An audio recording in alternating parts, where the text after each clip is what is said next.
channel by two gamers with a Y for gamers with or without a Y. That's exactly right. And today we're bringing you another monthly math, our first of 2023. This is for January stats. I did want to make a quick shout out before we get into it to some people that said they were inspired by our yearly math videos. I never said I was a role model. What about? Because at the beginning of January, you guys might have noticed I posted basically marathon of videos. They were all stats. And so Morgan and Mitch over at M is for Meeple gave us a shout out at the beginning of their monthly memories video. They're starting a new series, so definitely go check them out. They're a great channel. Hey, I like that better than monthly math. I guess Good thinking. my statistic mind is like, oh yeah, monthly math. It's like an alliteration, but it does sound a little off-putting, I guess. But don't be afraid of math. Don't be afraid of math. Exactly right. That's the whole point. It's math that's fun. It's the math of fun. Anyway, January was a big month for me in particular because I resigned from the nonprofit board I was serving on to get my evenings back.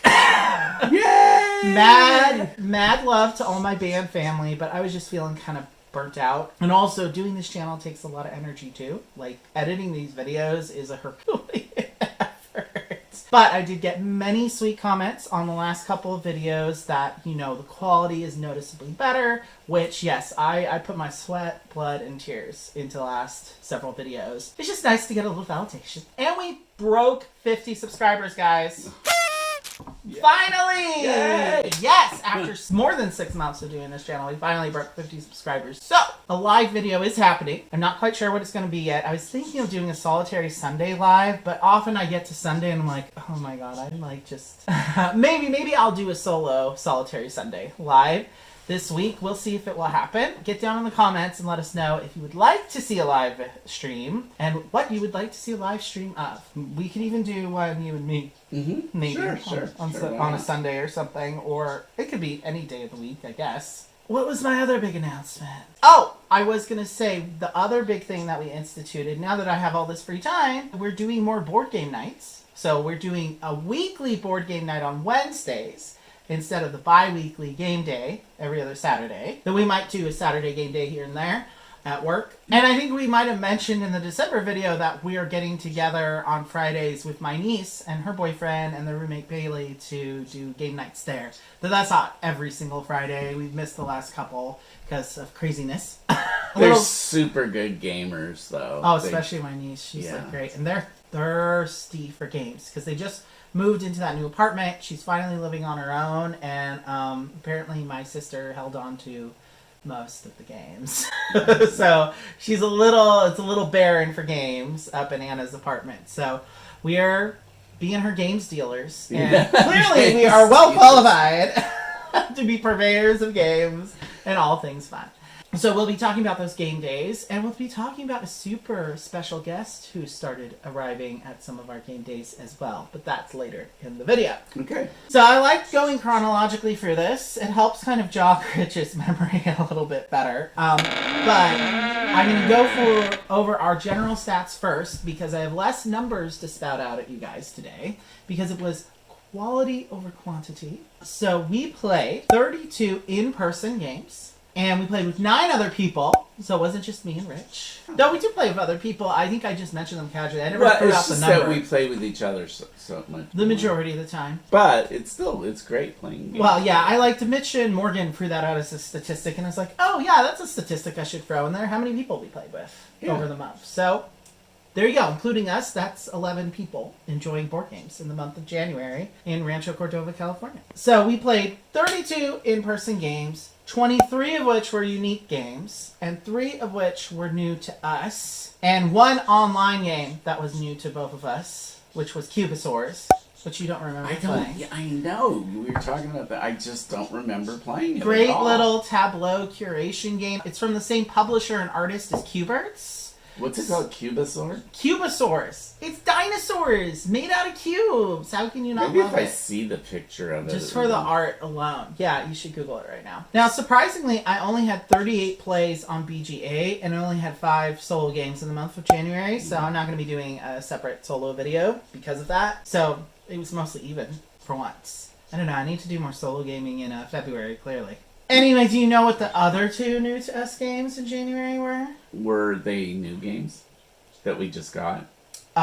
They were games. Oh, Castles of Burgundy? No, that was December. Was in December. Stew, which was also the first game that we played of the year on the 1st of January, which is a button shy, kind of push your luck game. So you're in a village and you have vegetables, right? And you have animals and you're trying to make a soup. It's like a kind of stone soup kind of theme.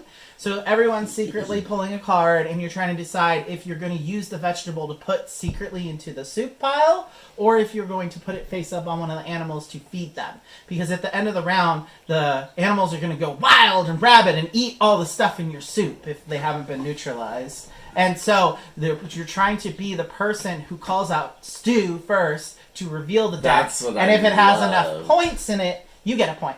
But if it doesn't have enough points in it, if you guessed wrong that the stew wasn't actually ready and the animals eat all the points out of it, then the other people all get a point. So really fun little push your luck game. I feel like stew is now my favorite of the button shy games. Really? Yeah, it was so much fun, and I feel like it's a game that I love that element of like waiting until you're pretty sure that there's going to be enough. It's more exciting at 4, I felt, because when we played it at 2, you didn't remember playing it at all. I know. I think you're right. It's probably a better game. 3 or 4, because then there's more time for other people are putting stuff in the soup, and you're like, ooh, should I call it? Should I call it? Because you can call it on someone else's turn.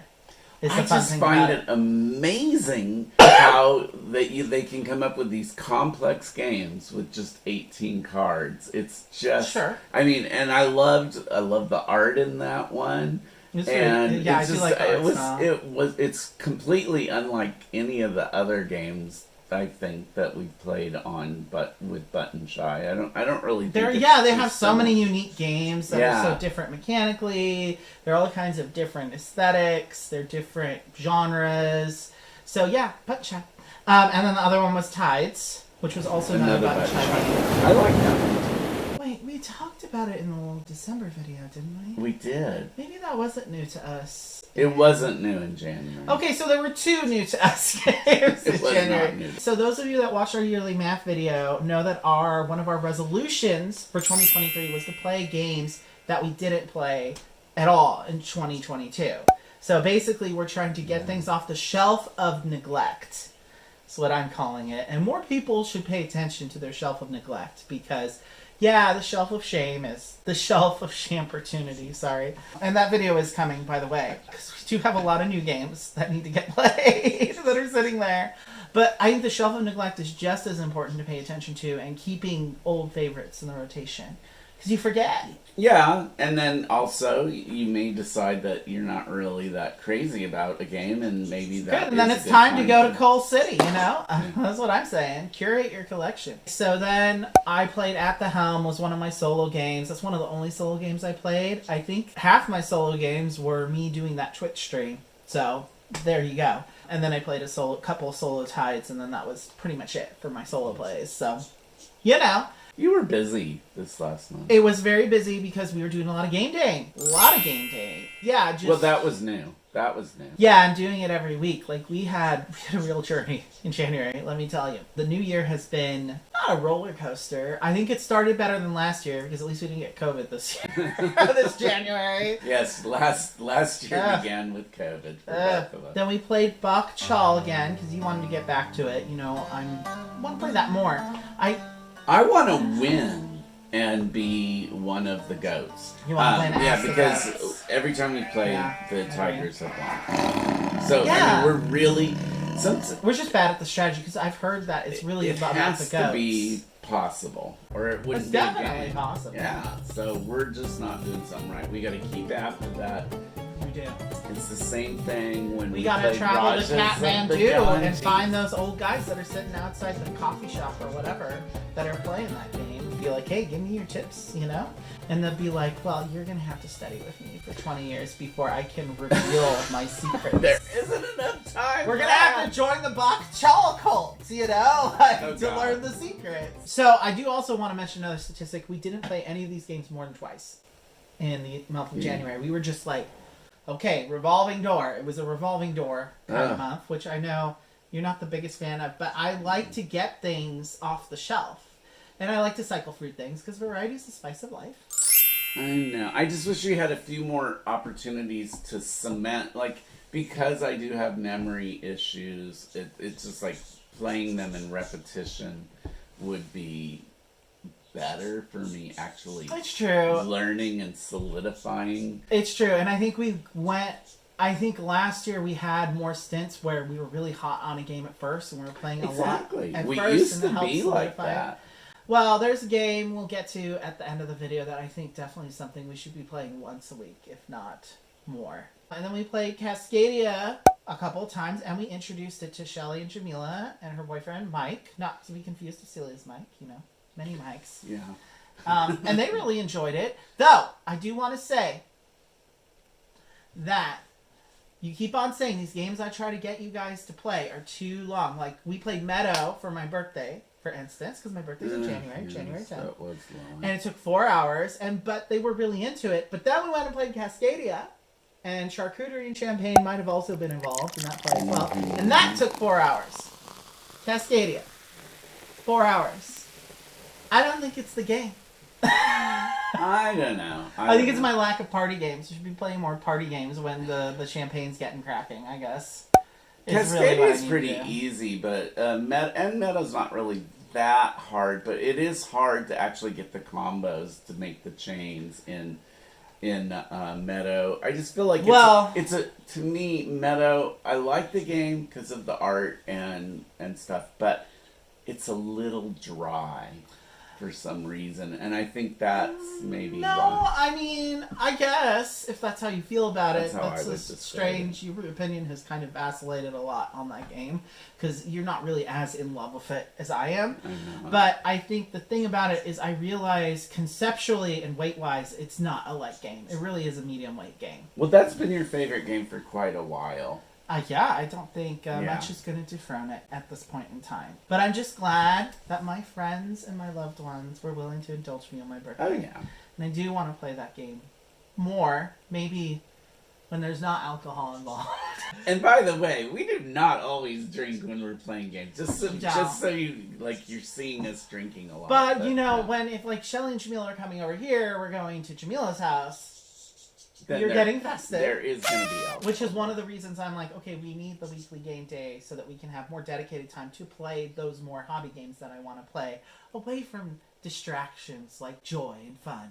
No, because we've been having a lot of fun with those Wednesday game days because we had a new special guest grace us with his presence, and his name is John David Wood, who is the designer of the Button Shy game, Making Manhattan. And we're building up the Twitter. So we do have a Twitter now and an Instagram, in case you didn't know. You should follow both of those. But I just suddenly saw him. He was like linked to some other Button Shy designers because Twitter likes to suggest like new people for you to follow.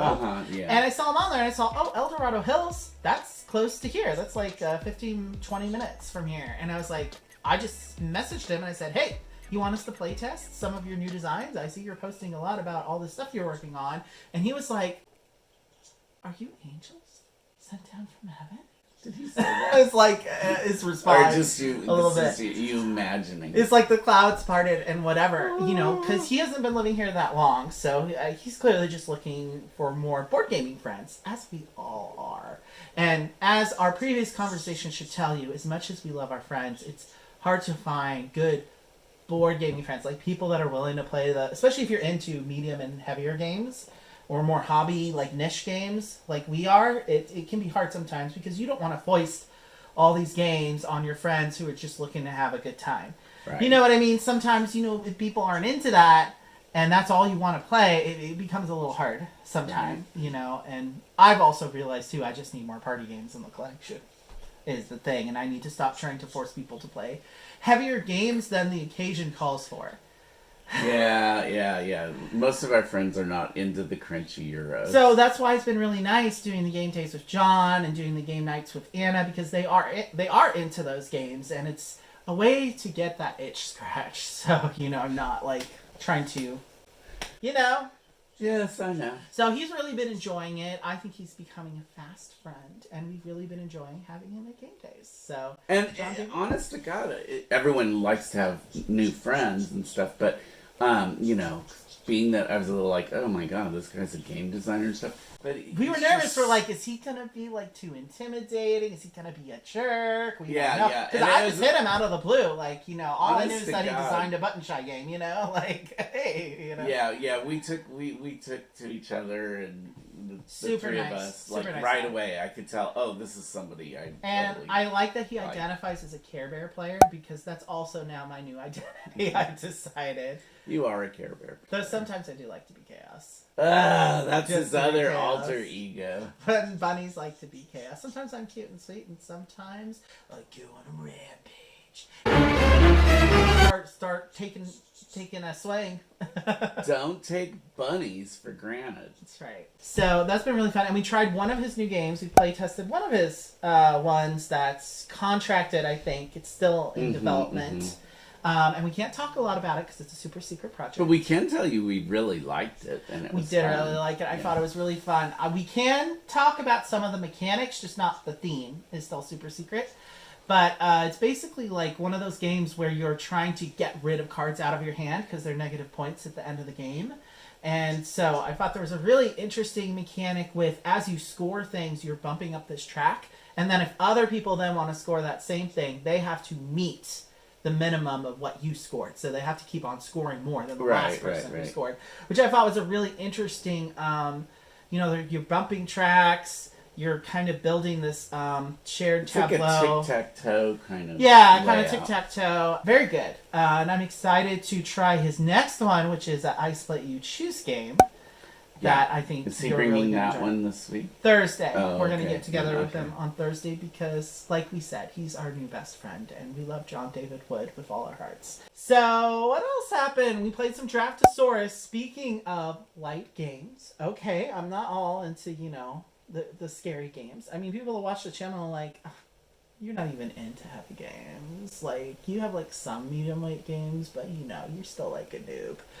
I mean, most of the games we cover do tend to be lighter in general, I would say. Yeah, probably. Yeah, so we've been going over to Anna's, and sometimes her daughter Violet is still awake, and I was like, oh, I should bring a game that we can play with Violet while the boys are finishing playing their video game, or sometimes they're playing Yu-Gi-Oh! Or whatever, and that takes them a while to finish their battle. So it's like, I should bring something Anna can play, and that's something that a lot of parents from the Discord had suggested that they play with their toddlers and their 4-year-olds and stuff.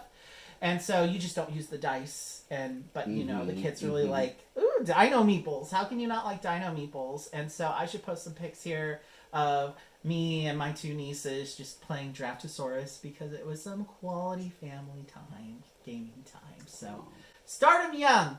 And then we introduced Anna to Animal Kingdoms while she was impatiently waiting for Betrayal at House on the Hill to start, because that's like their favorite game that they played more than some people have played Monopoly or Catan. Like, they're like big Betrayal heads, which I think they finally brought you over to the side of Betrayal. I actually do like Betrayal, but it's several Yeah, it is. games in one box, and I don't like More than all several. of them equally. Yeah, some of those scenarios are like... No more Hellbats. Well, the scenario we ended up playing was one of the ones at the back of the book, and it's one of those ones, spoiler alert, where once you get to the end of the scenario, it loops you back and you have to play the whole game over again.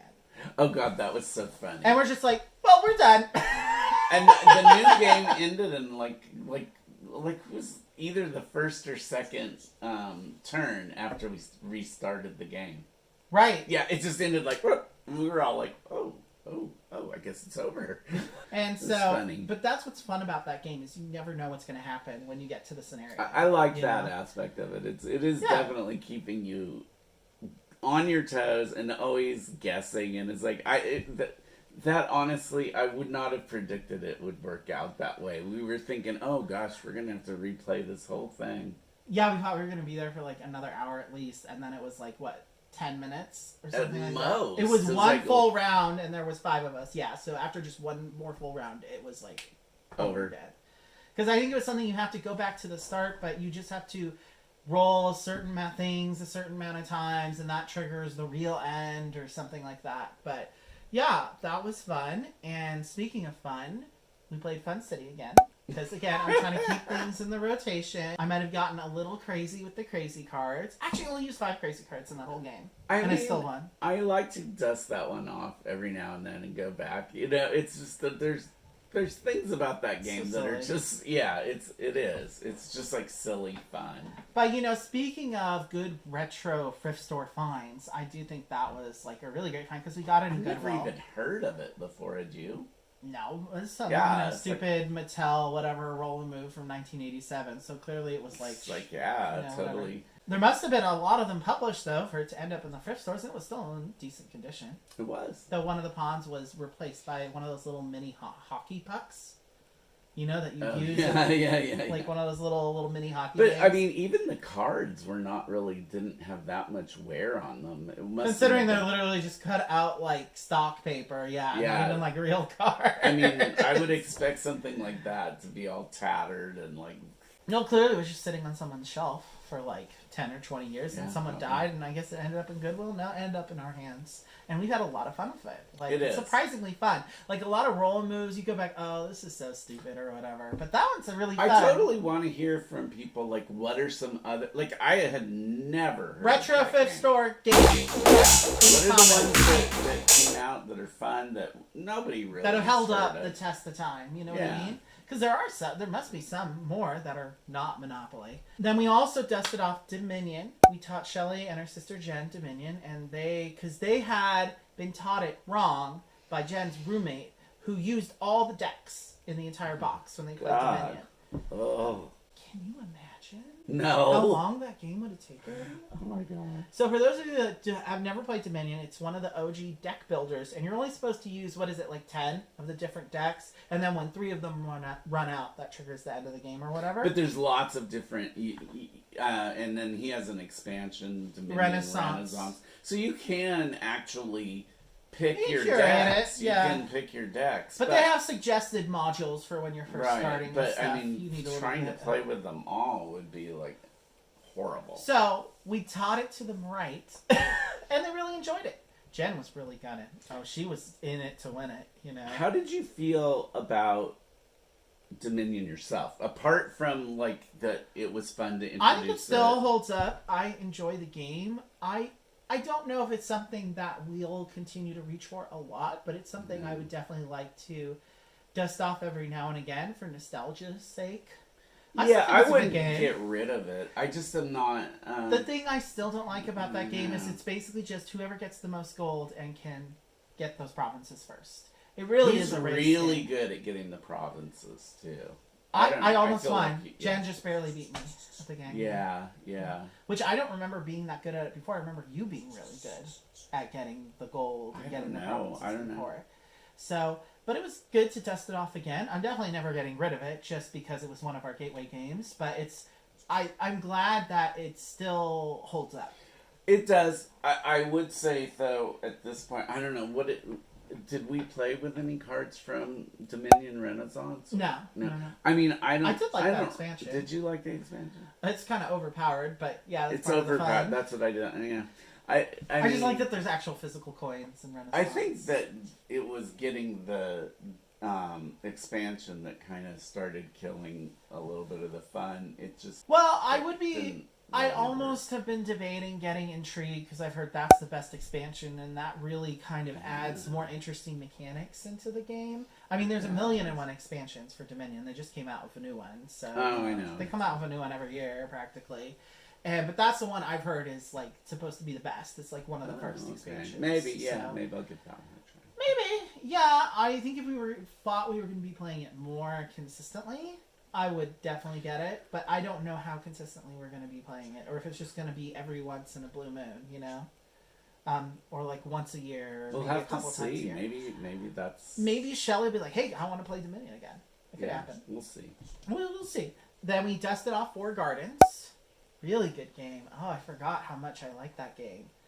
Wow, it had been over a year and a half.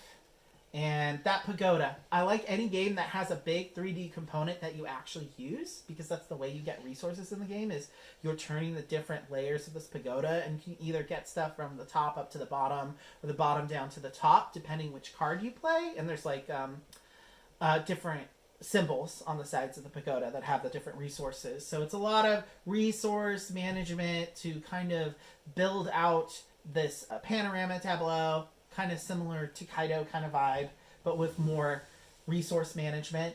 But what's really interesting about that game that I forgot about is the scoring track, because you're trying to score in these 4 different colors, the 4 gardens. Right. And then if anyone gets to 10 on one of the tracks and then they get more points, they shove the other people back. You start where it's on working the them track. backwards. And then you can push people off the tracks, which, then they're out. Once 10 they're points. off the track, you can no longer get back on. You can't get back on. Yeah. And so, that happened the last time we played. I got shoved off on one of the tracks. So your score is not going to, be as So it's good. kind of, it's a really interesting way of scoring. But there are, other bonuses you can get to kind of make up for it. But if you get knocked off one of those tracks, you're at a big disadvantage if you can't then shove the other person off one of the other tracks as well. I think that would be a good family game too. Oh, yeah. Because it's not Super really. easy to get into. I don't know what they listed as the starting age, but I could see kids being able. I think it was 8+. Yeah, I mean, Maybe especially with a little bit more guidance from an adult or something. Definitely kids. I could like that play the resources are actually shaped like what they are. Like the leaf actually has the little fronds, and the wood has the little sticks, and it's just I love those little chunky components. Yeah. They're really good. Yeah. And that pagoda is beautiful. Again, any game that has a shtick of something, a big, huge thing in the center, and actually uses it as part of the game, is really just brownie points for me. So, yeah, that's one I want to bring out more. Just, it's not as thematically rich as I would like. No.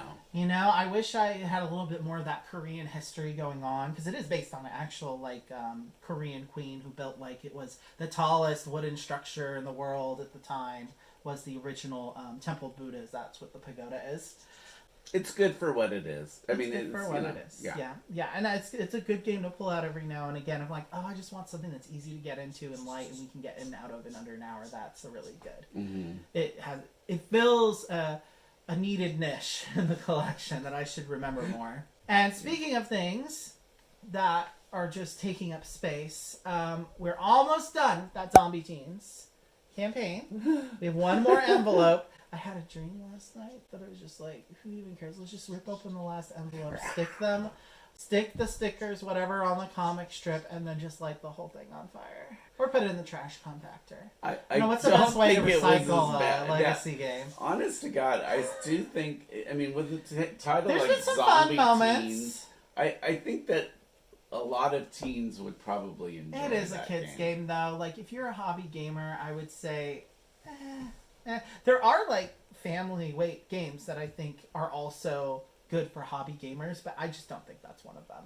I think that's a game you could play with tweens and your kids, but it's not one I would want to, You're probably right about that, but I think it's a cute game. It's cute. It is super actually cute. a It's super a very cute good game. cooperative legacy game for kids, and that's the intended market. So yeah, it's what was I perfect for expecting? what it was. You really enjoyed it. I did enjoy it. You're my big little kid. I will give them credit for it is one of the most inclusive games, including characters that you can play that are in a wheelchair, and it's just There is a rather problematic character that is supposed to be a wild man thing, and he has dreads. But he There's, was like little a kid. critters He in the looks like a dreads. kid. It looks like a kid wearing a Native American, one of those costumey things. So there is that. No, it's really very cringe. But I think he's supposed to be wild, in the sense that little kids are wild. I know what they were going for. It's just, did they have to give him dreads? Does he have dreads? Mm-hmm. Mm. Yeah, it's This is a spoiler, by the way, but I don't feel bad spoiling it, because I think it's something, if you are, say, if you were a black family playing this game, and you get halfway through the campaign, and your kid sees that would be a little triggering, I think. So, you know what I mean? And it's just kind of, I don't want to play with that character, because it just gives me icky vibes, so... Yeah.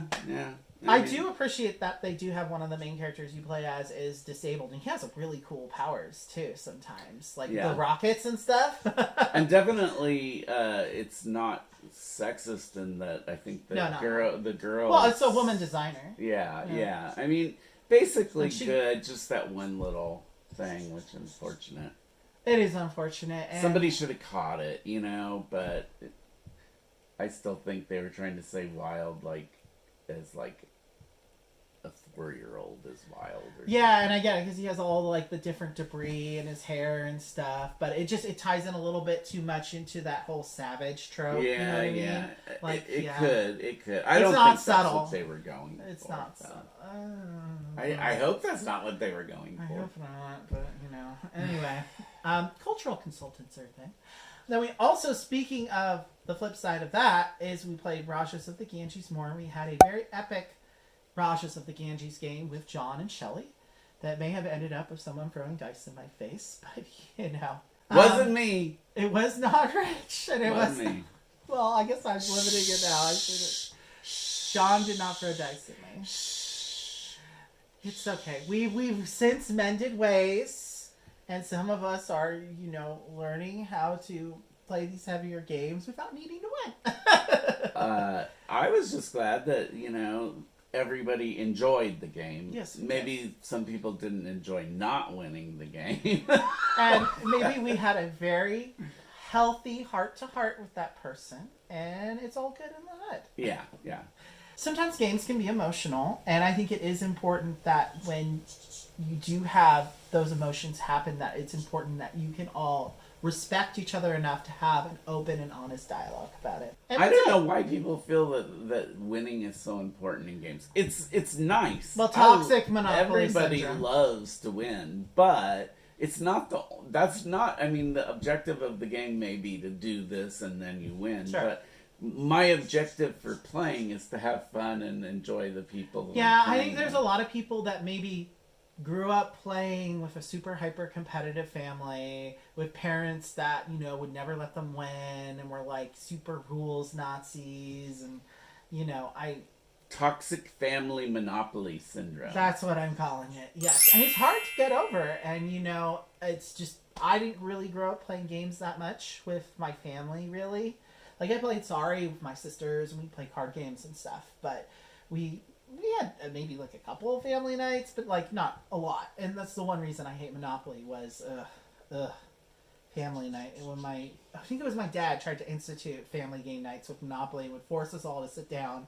And that's one of the reasons I hate Monopoly, because as some of you may be aware, to not have the most healthy home life growing up. And yeah, but I get why some people kind of, when you're raised in that hyper-competitive environment, there's a big difference between playing the etiquette and culture of hobby board games now, I feel, and the kind of game playing people might have grown up with whatever, dysfunctional. Sorry's another one. And when we play it, we do like to be over the top. You go, sorry. Well, last time we played Sorry, I did flip the table. But jokingly. But I think that you're right. Going back in time, the games were especially mean. A lot of those family Hasbro games are mean, I know. And I think that's a big part of it. And so that's why we just cleansed the palate with some cooperative games in the first part of February to kind of, get everything back on even kilter. And I still look cooperative games the most. I know, we do. I need another copy of Horrified again because it was my old roommate's copy, and now I don't have any Horrified, which is really the cooperative game I really like to pull out right now. I know. Anna would really like that one too. I played that with her. And she is it available now yet? I think I don't know. They're trying to offload all the American Monster ones because I guess American Monsters didn't sell that well, and I can't really target the targets around here at least. No, I want the original Horrified.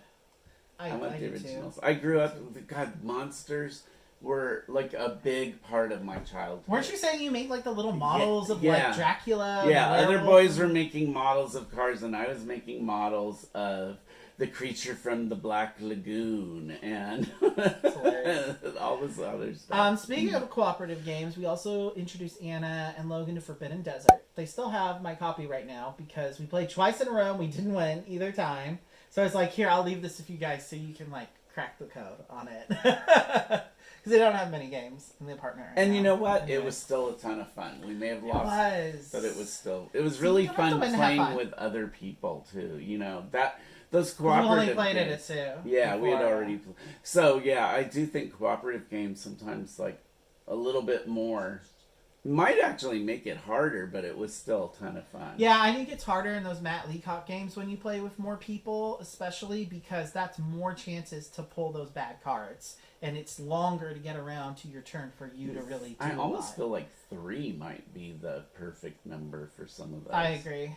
I agree. I Yeah. think I said that in the last video about Pandemic, actually. So you might just be quoting me. That's fine, though. We also introduced them to Alhambra, another one we brought back into the rotation that we didn't play at all in 2022. And yeah, that was my first hobby game I ever played. That wasn't, some family game.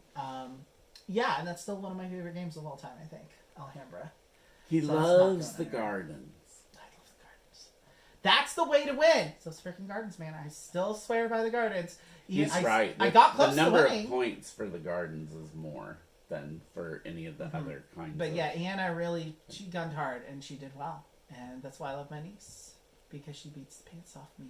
Oh, I'm the kind of person, if someone beats me and they did it by having a really awesome strategy, I'm so happy for them. I think that's awesome and cool. I'm like, yeah, man, thanks for showing me how it's done. Like, I want a high five. That's how I feel personally. And I guess that is why I'm a Care Bear player, because I'm not like, screw you, I didn't win, I hate you, or like I'm upset or something. Well, we've gotten, I think between the two of us, we're pretty close to a zero drama. You thing. did have some issues early on, I think, I'm saying now. But I agree. do Early want to admit, on, early on you had issues with, because you felt like I was always winning and you were never winning, or you felt like I was coming for you, or like I should have let you win, or something like that. It's you know what it is? It's that I get intimidated very easily. So like when the game playing starts before anybody's drawn a card or anybody's rolled any dice, and somebody's coming in with the swagger or something, I think it's such a turn off. I came here to win. Yeah, it's like, And I'll settle for nothing but completely wiping the floor with your ass. it just doesn't. It doesn't. It translates to zero fun for me. Right, and I think it's... Yeah, I mean, we've had this conversation several times over the last month. I guess the first time we're having it on camera, too. And it's just... It's an interesting and a healthy one to have, I think, because, you want everyone to have fun. And you don't want to make the experience not enjoyable for other people, too. It's okay to want to win. And a lot of these games, the goal is to win, if it's a goal-oriented game. Which is why I think you say you like cooperative games. You like working on a project together. Mm-hmm. That's more your speed, rather than you're not a competitive person. No, I'm not really that. I'm not. And then we tried relearning Castell. Yeah, it went better for me that time. I'm glad, because I really love that game. I love that game a lot. I love that I game know. so much. It's such an interesting theme, Yeah, you're in Spain. We've talked about it before, building the human pyramids. It's a heavier game than I remembered from playing it before. I don't know why. It's the concept of how to build your pyramids is a little to understand at first, and it's all kind of interlocked, the mechanics of how you're upgrading your skills, because it's a skill wheel that's changing every round. So there's a lot of mathy calculations. And then we got halfway through and I realized even I messed up, because I spent all this time getting my skills so that I could put on this particular performance in this particular place. Mm-hmm. And then I didn't end my turn in that place when the festival happened. I'm like, well, 'twas for naught. That is one of the issues I remember of it. It's like... You gotta be in the right place at the right time. Yeah. Which is difficult, because you want to get certain resources, the resources being the acrobats or whatever, but you're recruiting your troop, but then it's like you can only move so far so fast. It's not like it's a huge long distance. That's when you use your special actions, though. I keep on telling you, if you use the special action, you can move twice, and that gets you more than halfway across the board. It only takes 3 or 4 moves to get across that entire region of Catalonia. Well, then how come you missed out on your festival? I missed. It's because you overslept.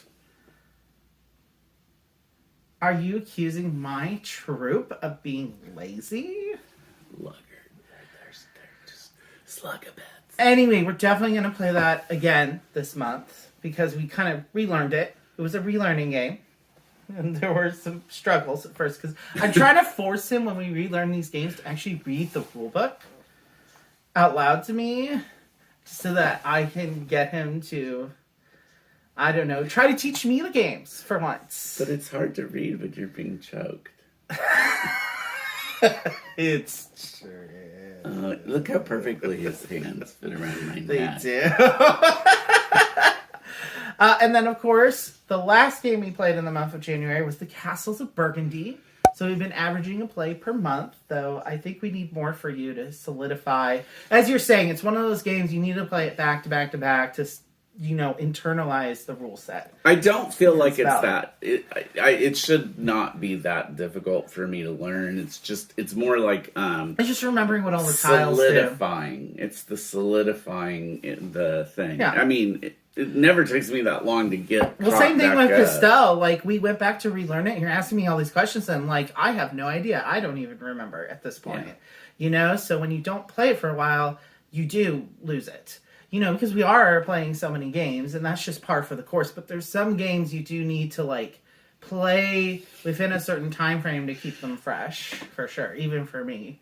As brilliant and amazing as this brain is, there are limits. Yes. There are limits. We But know. that was a game I was very happy. Like, it's probably, usually when I teach you heavier games, it's a steep learning curve, shall we say. Well, I mean, I've been making a lot of strides in that You have. direction. I feel like there's certain games that just, blow all the circuitry.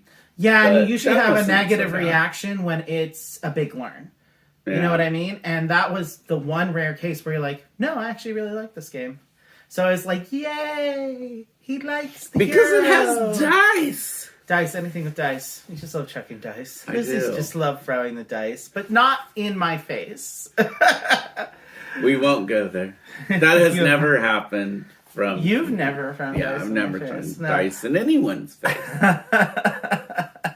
Anyway, that was the month of January. We had a lot of good plays. It was a lot of quality games. Game Yeah, time. I think it was a good way to start off the year. I agree. If you like what you see, Don't forget to like and subscribe to our channel. and hit the notification bell. Ding!